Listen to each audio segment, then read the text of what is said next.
Welcome back to NFL Snapwire, your go-to spot for all the latest NFL updates and insider drama. The Buffalo Bills narrowly escaped a scare in Cleveland on Sunday, eking out a 23-20 win over the Browns, but the celebrations were muted. Head coach Sean McDermott was more focused on what went wrong than what went right, and if you're a Bills fan, there are some glaring red flags to digest. Bills' struggles exposed in Cleveland. The game started promising for Buffalo. Early on, the offense moved efficiently, keeping the chains moving and giving Josh Allen clean looks. The defense, meanwhile, did enough to limit the Browns' explosiveness in the first half. But after halftime, everything changed. Drives stalled. Third and longs became routine. Momentum evaporated. McDermott didn't sugarcoat it. "We were doing what we intended to do in the first half," he said. "In the second half, we ended up with 3 for 8, I believe it was. Too many third and longs. The average I have it down is 7 yards.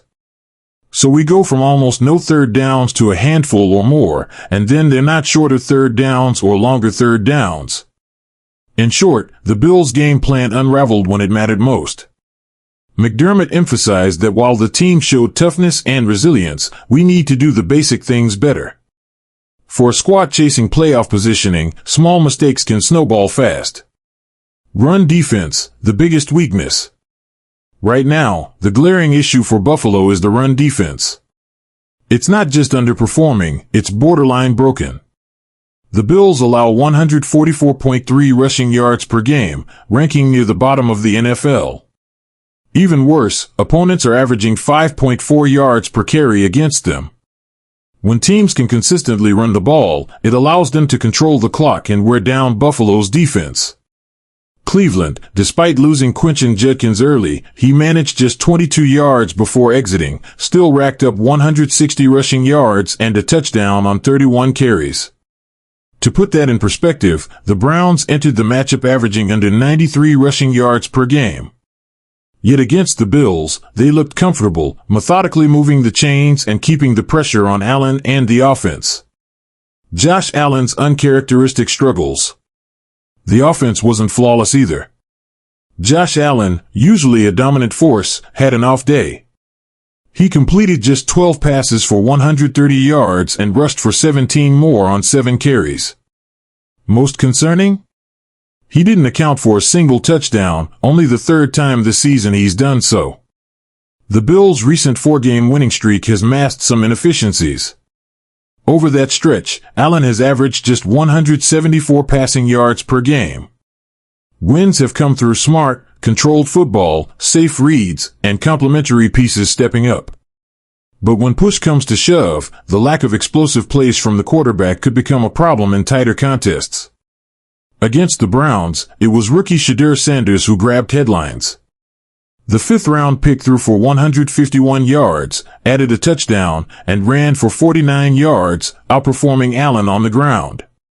While context matters and Allen's leadership has helped sustain Buffalo's hot streak, the numbers show a team still struggling to find its rhythm in key moments. Offense versus defense, a delicate balance. The Bills' defensive inconsistencies highlight a key problem. While their pass defense remains elite, second best in yards allowed and top 10 in efficiency, the inability to stop the run allows teams to extend drives and sap energy. In Cleveland, the Browns exploited this, controlling the clock and forcing Allen and the offense to play catch-up late in the game. On offense, first-half efficiency masked underlying issues. Buffalo's first downs were productive, keeping third-down situations manageable. But as drives stalled and the Browns adjusted, Allen and the Bills struggled to maintain the same momentum.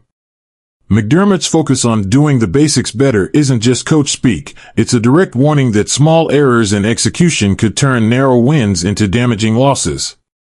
Bills road ahead.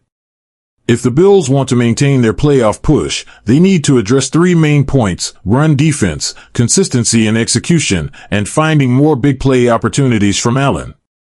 The defense has to stop being pushed around up front. The offense must convert in critical third down situations. And Allen, while doing enough to win, needs to rediscover the rhythm that made him an MVP candidate in previous seasons. The margin for error is shrinking. Teams with less talent than Cleveland have exposed Buffalo's weaknesses this season. Close wins can keep fans satisfied temporarily, but the playoff stage is unforgiving. For McDermott and Allen, it's a matter of tightening up, staying disciplined, and fixing the details before they catch up. Takeaways from Sunday. Run defense must improve. 144.3 rushing yards allowed per game is unsustainable. Josh Allen needs rhythm. 130 passing yards and no touchdowns highlight recent inefficiencies. Third down struggles are costly. Second half collapses point to execution issues. Elite pass defense is not enough. Stopping the run remains the priority. Close wins mask problems. The Bills need to fix the basics before the playoffs. Buffalo's 23-20 escape in Cleveland may feel like a win, but the cracks are showing. Sean McDermott's candid remarks serve as a warning. Talent alone won't carry this team. Execution, discipline, and adjustments are critical. That's it for today on NFL Snapwire. Stay tuned for more in-depth breakdowns, insider updates, and analysis of the NFL's biggest stories. Don't forget to hit that follow button so you never miss a snap.